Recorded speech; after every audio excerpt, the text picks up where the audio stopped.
Do you feel more encouraged now?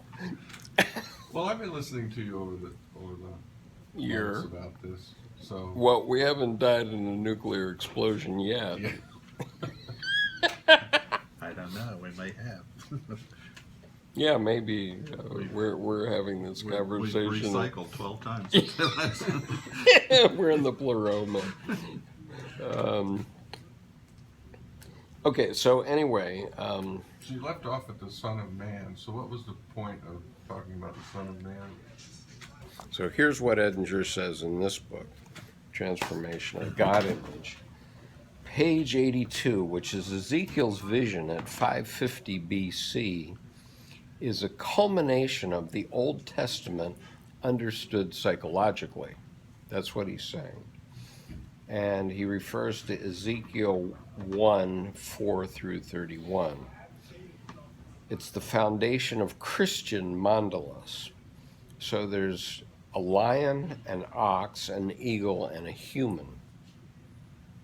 And the human is definitely in charge. So that's the mandala, that's a quaternity, and so on. So in paragraph 668, he says, the disturbance in the unconscious continued for centuries. Then the job of the Son of Man was to rejuvenate the Father, the Son of the Ancient of Days. Okay, so there was this concept of God's getting old. You know, we start seeing pictures of God with gray hair and so on. And, That's so funny. you know, somewhere here, and I don't know where it is, but the idea that God decides, well, I don't want to screw around with these people on earth. I'm going to leave my Son, Jesus Christ, to handle the earthly things, and I'm going to go away. You know, and that's the rejuvenation of God at that time, right? The Son of Man, or the Son of God at that time. But now God needs a new rejuvenation because, oh, by the way, we've had the Antichrist for the last 1,000 years, and, you know, this old belief system has sort of fallen away with science. Okay, science has said, you know, all those myths about God being up there and Satan being down there, it isn't true in the physical world. So where is it? Well, it's here. Okay, it's in the psyche. And, you know, even Jung made this comment that I don't know if I'm allowed to say the thing. I don't know if I'm allowed to tell the secrets that I know. I mean, he said that about Aeon. And so I think the point was that Adepts, now correct me if I'm wrong, you know something about philosophy, but Adepts knew this, knew that it wasn't knew that it wasn't in the physical world. You know, the alchemists, the practitioners of Whoever was an adept, whether it was the alchemists or whether it was the Christian mystics or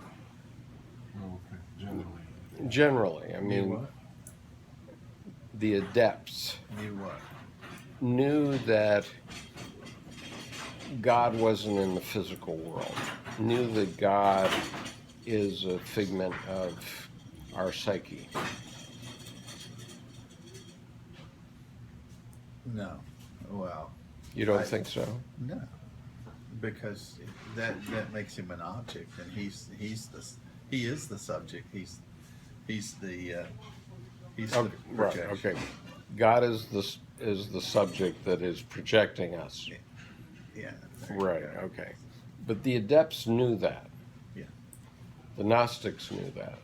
Yeah. They had the experience that told them that. Well, yeah. Yeah. Could you two repeat what you just said, because I'm not sure I got it. Well, I'm not sure why we're emphasizing this. We're emphasizing the need to regenerate God.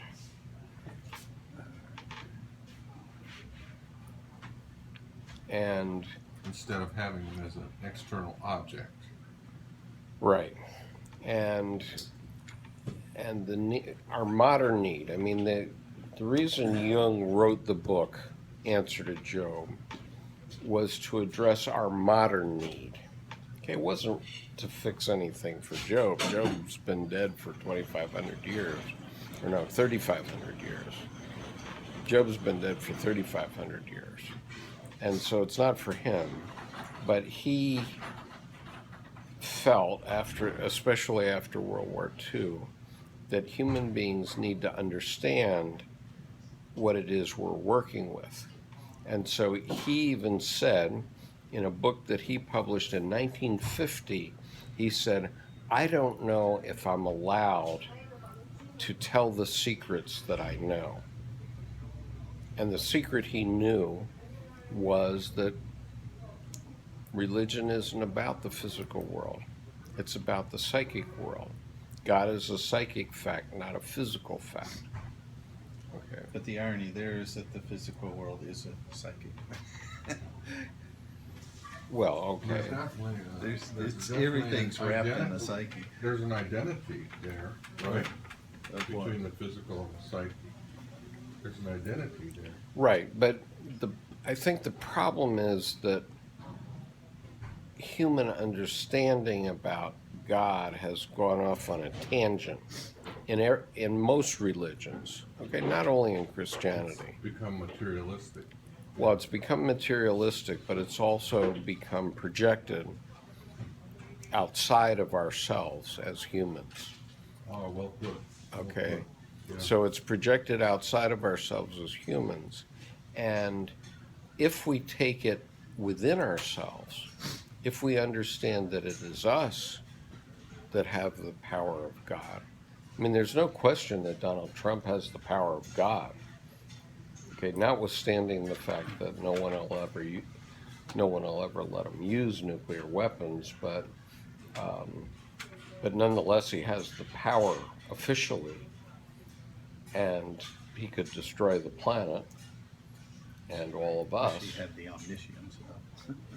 He doesn't have the omniscience. That's the problem.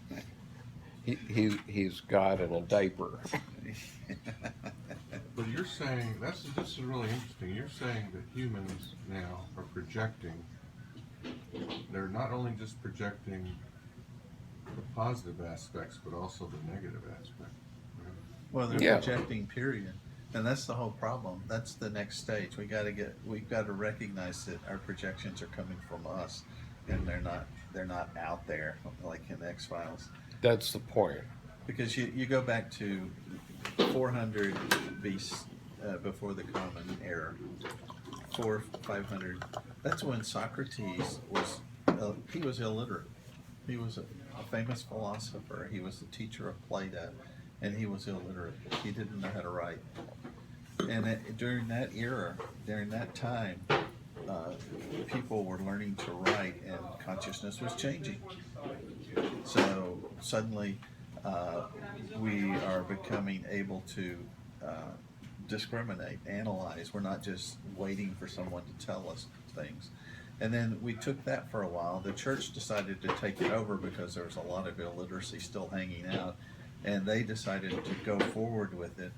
And then at the Renaissance and so forth, we began to project things out, because we were able to. We had artists, and we had people who could read and write, and so once you begin the projection, which is where we are now, which has grown stale because it's trapped us. We got to reach the next level, and I don't know what that is. Well, I do, but we don't know what that is, and so it is consciousness, though. Yeah, well, consciousness is what gets us in trouble, because as soon as we go with it for a while, it gets us into a trap. Well, it gets us into a trap because it's the opposites, right? So we end up in the opposites. Well, we end up thinking that what we're projecting is real, and we forget that it's a projection. You know, it's like we think this theory of the universe is real, and it's just a heuristic. It's just a rule of thumb. We can use it to accomplish and gain power over this aspect of something, but we've got to also be able to realize that there's not going to be a unified theory of the universe. It'll never happen. Well, it may never happen. I know. I mean, that's like a 19th century ideal. right. It's like we were saying earlier. It's an alive thing. You don't ever have a concept that contains it, because as the context of the concept changes, the concept changes. I mean, it just So if it's a projection, and that's not serving us well, this religion as a projection. well, any of it, yeah. Well, part of the problem, John, is we think that life can be better. Okay, we think that we are good, and if only X happens, good things will happen. And the problem is, which the 20th century demonstrated in the 20th century demonstrated in 175 million deaths, is that evil is a great power. Okay, evil exists. It's an opposite to good, and we can't kid ourselves to believe that we are all good, because we all have Satan within us. Okay, we all have evil within us. Evil is a power that controls us, as well as good. I'm not saying we don't have good in us, but we also have evil in us. So So the point is, we have to withdraw those projections out on everybody else